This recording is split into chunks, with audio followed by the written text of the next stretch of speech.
Ven para que hablemos de lo bueno.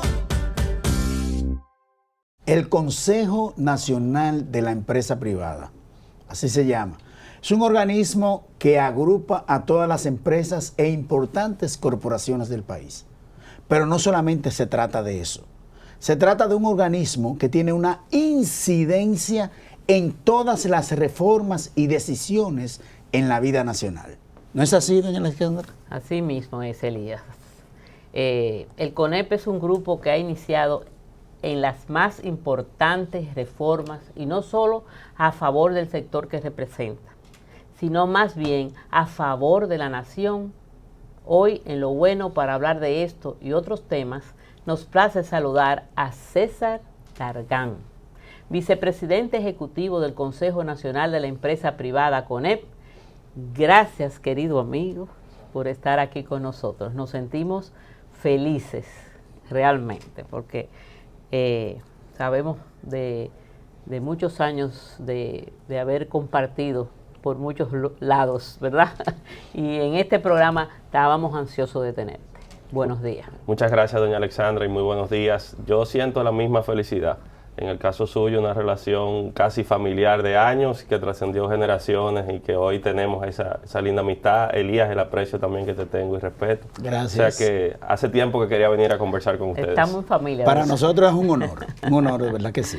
Te voy a empezar por preguntarte algo que es casi del momento. Comparando las preocupaciones del CONEP hace un año con la realidad actual, ¿en qué se diferencian? O sea, ¿qué tú crees, qué tú ves entre hace un año teníamos un problema, una situación y la que tenemos ahora?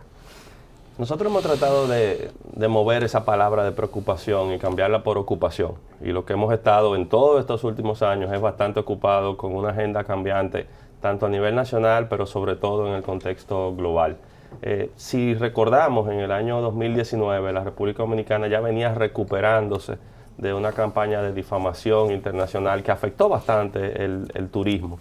Y ya empezábamos a dar las primeras señales de recuperación en un sector tan importante de nuestra economía. El año 2020, la pandemia que veíamos lejísimo en diciembre del 19 en China, ya estaba aquí en marzo. Y no olvidemos que en el año 2020 se suspendieron no una, sino 2 elecciones en la República Dominicana.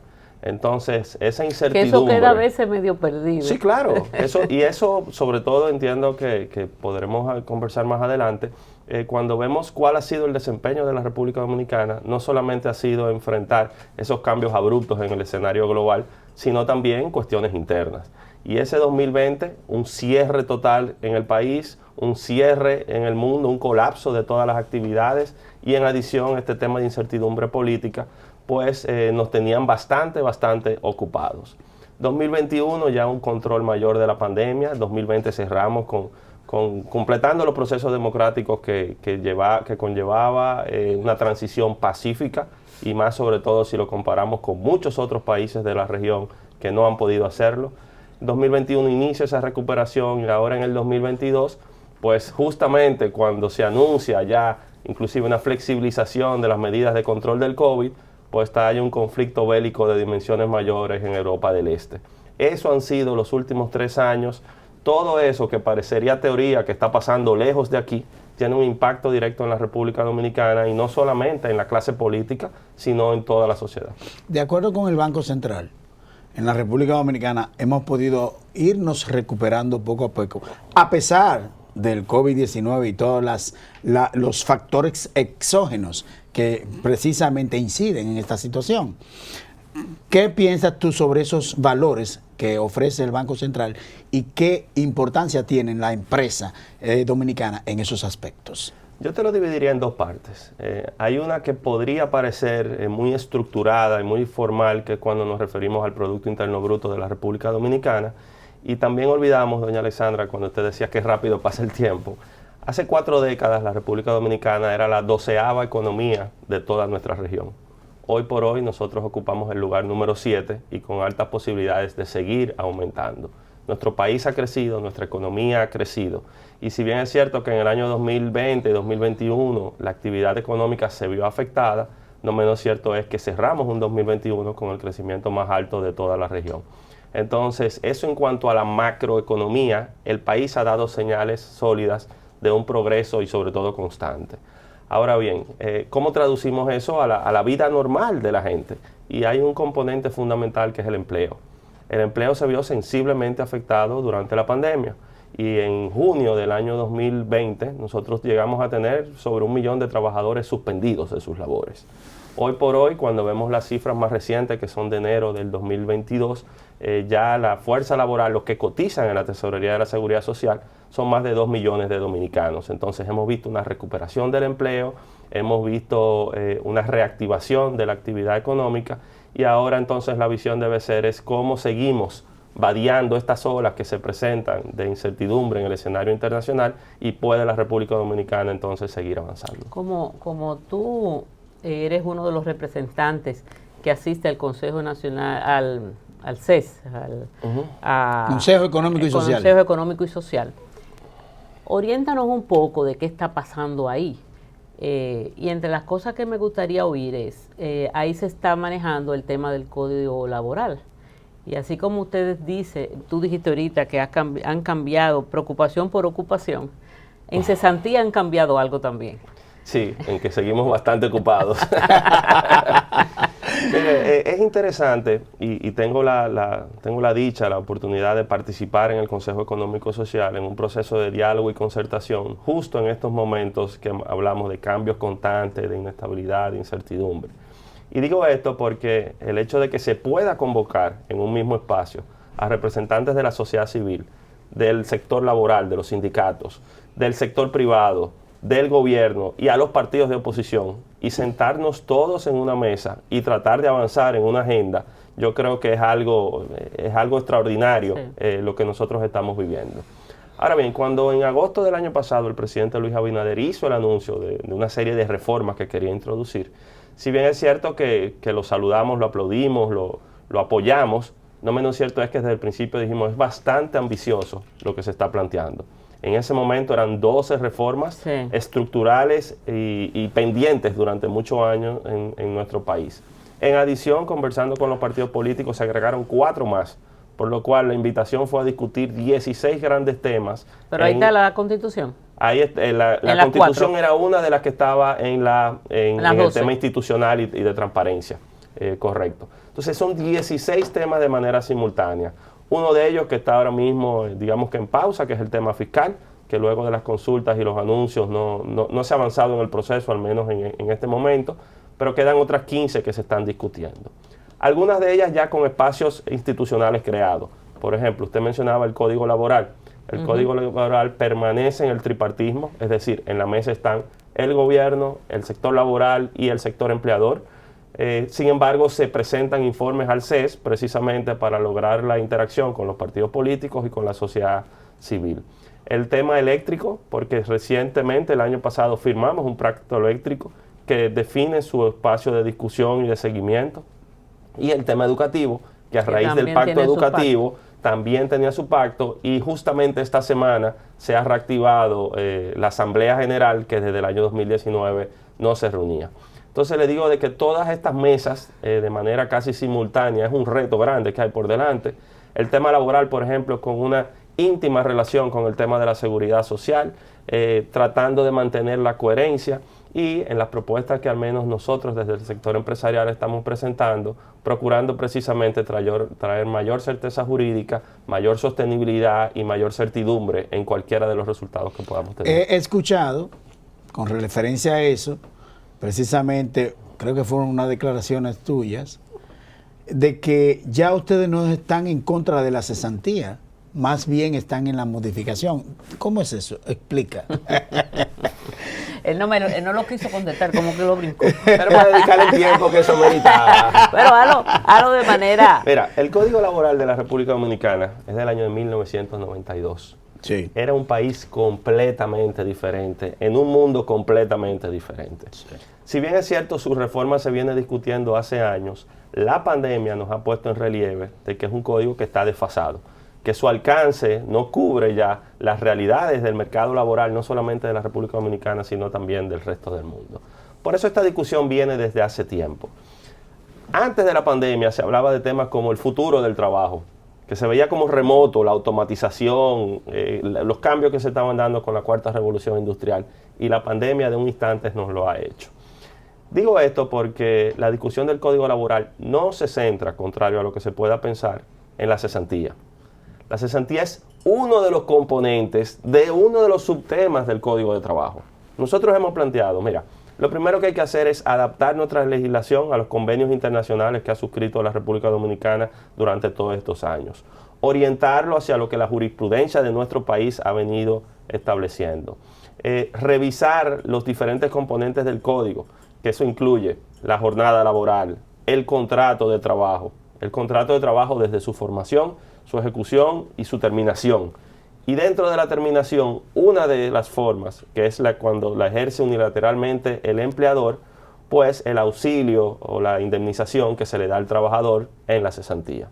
Y en cuanto a la cesantía, nosotros lo que hemos dicho es, mira, si bien es cierto que hace algunos años se planteaba como una posición rígida, hay que eliminar la cesantía, la realidad nuestra nos lleva a una reflexión mucho más profunda. Y es, el esquema actual no funciona. No le funciona al trabajador, no le funciona al empleador y genera bastante informalidad en nuestro mercado. Sobre la base de esa realidad, entonces discutamos diferentes opciones y no estamos aferrados a ninguna. Lo que sí estamos planteando es, vamos a ver, dentro de las diferentes modalidades que hay, se podría establecer un tope de años, se podría establecer un tope de salarios, se podría crear un seguro, se podría crear un fondo de reparto, un fondo de capitalización individual. Hay muchas formas en las cuales se le garantiza al trabajador su derecho, pero al mismo tiempo se le da mayor certidumbre al empleador. Porque recordemos, así como el trabajo es el motor fundamental del desarrollo de una sociedad, si la empresa no genera los puestos de trabajo, tampoco entonces vamos a tener ese nivel de desarrollo. Y hay muchas empresas pequeñas que han tenido que desaparecer por esa situación. Eso iba a decir, que eso es una manera de apoyar a la formalidad, porque mientras más altos son las cargas que tenga el empresariado, más difícil será que el que está informal pase a ser formal, porque no va a poder costear lo que es esa carga que tiene arriba el sector formal. Yo felicito al CONEP porque al empresariado en general, cuando tú te das cuenta que debes tener una posición diferente sobre algo, es muy importante eso, y yo creo que eso es lo que está pasando con la cesantía. Voy a dejar sobre la mesa también, ya para concluir con el tema del Código de Trabajo, la jornada de trabajo de 4 días, que también se ha evaluado, y 3 días no laborables. O sea, no sé bien cuál es el motivo y si eso tendrá alguna real posibilidad. Pero no responde esa pregunta ahora. Con el permiso de doña Alexandra y nuestro invitado, vamos a hacer una pausa comercial.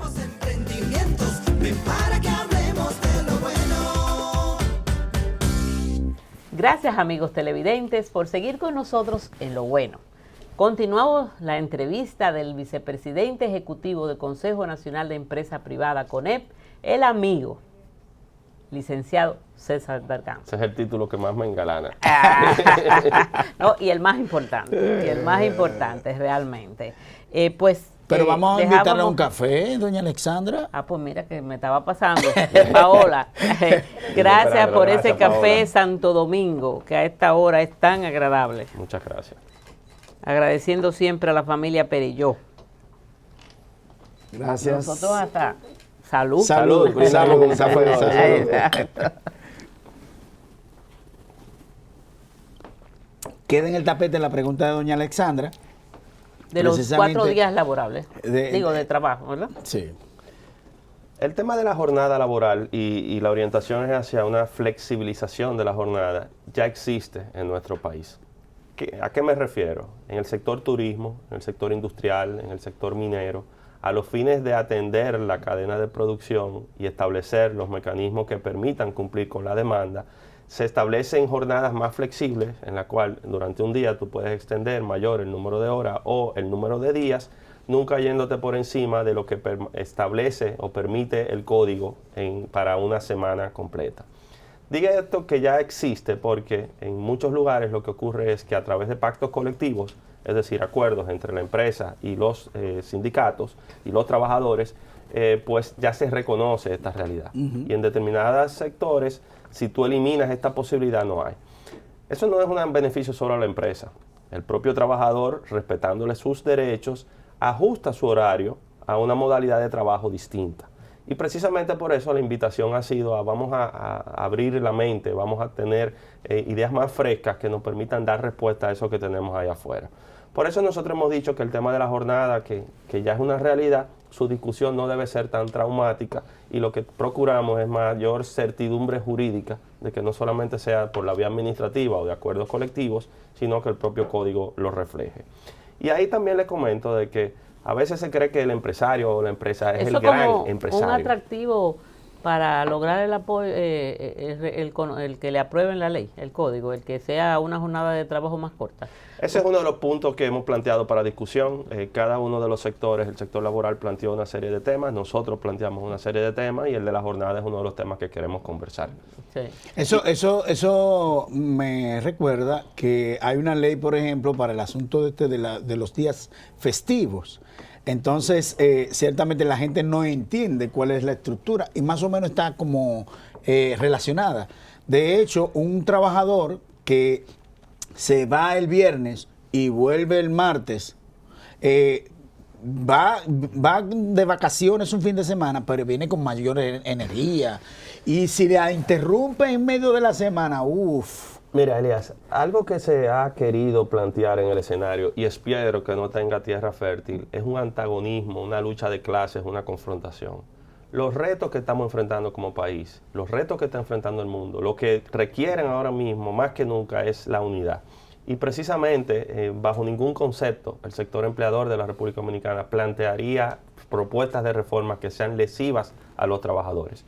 Desde una empresa, ¿qué tú quieres? Que tu empresa sea rentable, que sea competitiva, que sea productiva.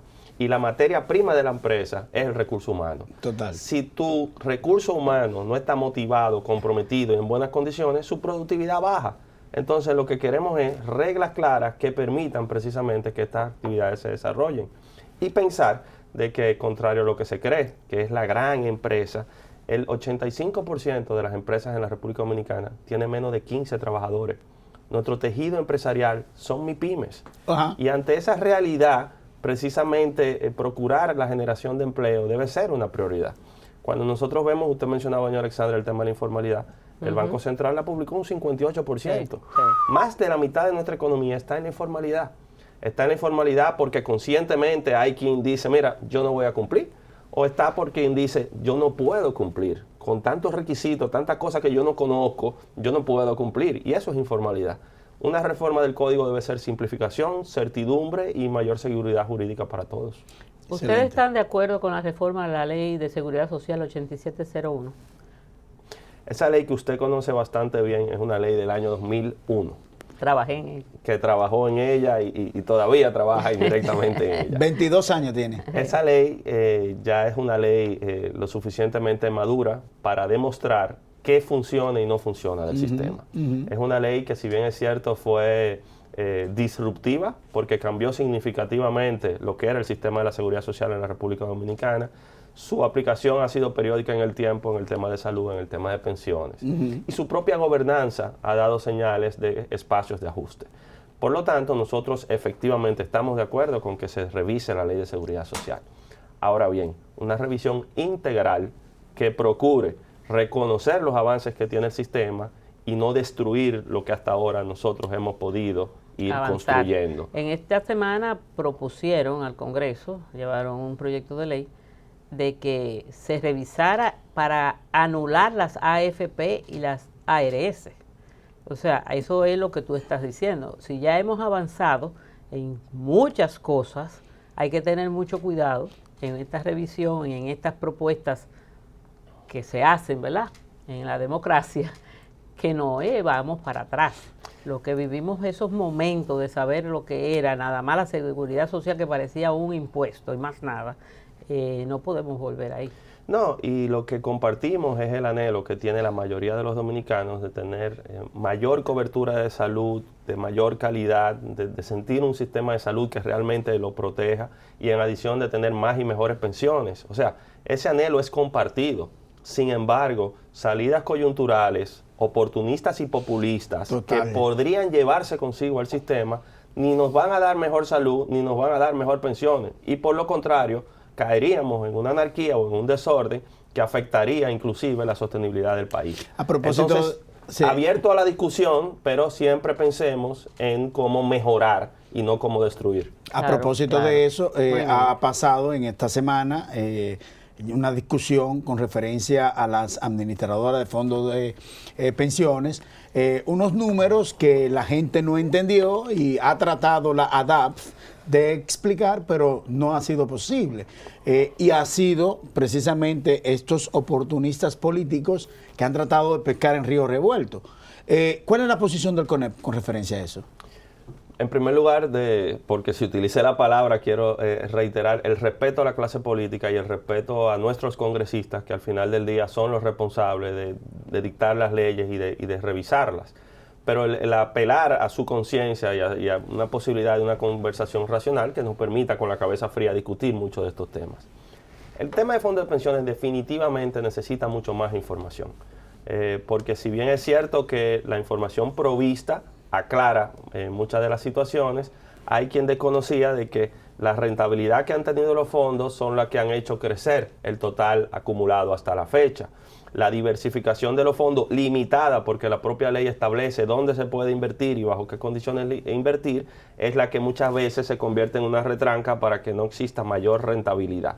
Entonces, todo esto hay que explicarlo. Definitivamente, totalmente, en la sociedad que estamos viviendo requiere información precisa, ágil, transparente, frontal, y creo que la información ha empezado a difundirse, pero esta discusión es importante para que entendamos qué es nuestro sistema, cómo se alimenta nuestro sistema y cómo realmente nuestra orientación debe ir a que al final del día lo que el trabajador tiene acumulado permita tener un retiro digno a la edad que le corresponde. Yo vi alguien que decía, en contra de lo que ha sucedido con los recursos de las inversiones en dólares para el afiliado, que decía que se está pidiendo una auditoría para ver cuántas veces había sucedido que la moneda se apreciara. Y Así entiendo que eso es, a principios del proyecto de iniciar la Seguridad Social en el 2004, con la crisis de los bancos. se produjo por el proyecto, el tema de pensiones iniciaba. Correcto. Eso no había vuelto a pasar. Correcto. Por eso es que en este momento luce tan, y más que ahora mismo, yo creo que todo lo que a ti te sucede, tú lo amplificas, producto de tantas cosas que tenemos todos, ¿verdad? No hay forma de tú sentirte que algo que está pasando con un recurso que tú tienes invertido esté disminuyendo. Es difícil de entender, por más que se explique. Pero eso no había pasado. Que esa auditoría, eso es lo que va a reflejar, pues no puede reflejar otra cosa. Pero es una situación difícil en torno a lo que te dije. En este momento lo que mayormente se recibe es mala noticia, en términos de todo lo que va sucediendo por una u otra razón, que tú explicaste al principio, de los 3 años que hemos vivido. Y sobre ese tema de seguridad social, ustedes tienen un puesto en el Consejo Nacional de Seguridad Social. Ha pasado por una, diríamos, crisis que no sé si de verdad ya está superada. O sea, se pasó ese consejo más de 5 meses, aún con tantos problemas que ir resolviendo, entre ellos lo de la AFP. ¿Está resuelto la crisis? O sea, con la renuncia del gerente, ¿queda resuelta la crisis? Yo diría, doña Alexandra, que lo que ocurrió en el Consejo de la Seguridad Social fueron cuestiones internas que cambiaron el ritmo de su dinámica. Efectivamente, el Consejo, el Pleno como tal, no se convocaba desde antes de finalizar el año pasado. No obstante, las comisiones sí seguían trabajando, pero aunque se trabaja en las comisiones, si no se conocen en el Pleno, se afecta la dinámica. Claro. Lo que hemos visto esta semana es que ha renunciado el gerente, de manera interina ha asumido la subgerente, y ya se iniciará pronto el proceso para formalizar quién definitivamente ocupe esa posición. Ahí también lo que procuramos es que el Consejo, presidido por el Ministro de Trabajo, con composición tripartita, pueda establecer una dinámica de recuperar parte del tiempo perdido y en adición desarrollar una agenda con todos estos temas que tenemos por delante. Entonces, sí, el Consejo es una pieza fundamental y todas las instituciones vinculadas al mismo, la Tesorería de la Seguridad Social, la DIDA, las respectivas superintendencias que tienen que ver con la seguridad social. Entonces, la armonía del marco institucional y su gobernanza es fundamental para que el sistema pueda avanzar. No podemos ir de esta entrevista sin antes preguntarte sobre la incidencia de la guerra Rusia-Ucraniana en el sector empresarial en la República Dominicana. Definitivamente no solo en el sector empresarial, en el mundo. Lo que estamos viendo y qué absurdo hubiese sido pensar hace algunos años, con todas las experiencias adquiridas a través de múltiples guerras en el tiempo, que en pleno siglo XXI íbamos a estar envueltos en un conflicto de estas dimensiones. Es un conflicto que genera inestabilidad, que genera incertidumbre, tiene efectos en todo el mundo. Definitivamente agrega complejidad a momentos que ya vivíamos por la pandemia, todo el tema inflacionario, todo el tema de escasez, de colapso de las cadenas logísticas, es algo a lo que se le está poniendo mucha atención y lo que podemos hacer desde la República Dominicana, más que nada, es dar seguimiento, tratar de adelantarnos a los acontecimientos, trabajar de la mano con el gobierno, con los sectores productivos, tener en cuenta a los consumidores y la estabilidad de nuestro país, pero pensar que nosotros mismos hemos podido superar muchas situaciones difíciles en los últimos años y que ojalá esta sea una de ellas. ¿Tú crees que el gobierno ha ido tomando medidas adecuadas? Sí, al menos ha establecido canales de diálogo que son bastante fluidos y lo hemos visto desde antes, medidas oportunas, lo que el Banco Central ha hecho ha traído bastante estabilidad. Los programas orientados, los programas sociales y de subsidio orientados a los más necesitados son muy oportunos y trabajar de la mano con los sectores productivos para buscar soluciones alternas. La ley que se sometió, la revisión por 6 meses, bajar los aranceles a una serie de productos importados. ¿Cuál es la posición del CONEP en ese sentido? Bueno, entiendo que desde esta semana se está discutiendo en la comisión y ahora pasaría a las otras instancias del Congreso. Hay que evaluar al final del día cuál es el efecto que esto genera a futuro, sobre todo reconociendo que esto es una situación coyuntural que nosotros estamos viendo.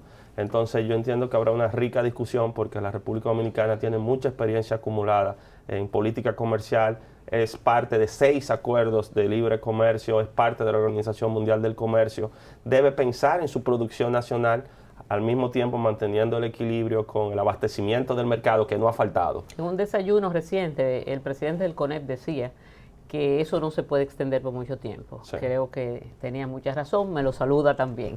Pero se nos acabó el tiempo, contigo podíamos continuar con muchos otros temas porque el CONEP es una institución sumamente incidente en el acontecer nacional, como diría el amigo Elías. Solo nos queda agradecerte nuevamente, César, que hayas estado con nosotros, por habernos acompañado en este programa, sumamente agradecidos con un contenido tan interesante de todas tus respuestas y edificaciones que nos ha dado sobre diferentes temas. Así que esperamos que se repita, eres invitado permanente y cada vez que tengamos la manera, vamos a invitar. Lo jalamos. Muchísimas gracias, de verdad, un placer. Un honor para nosotros. A ti, querido.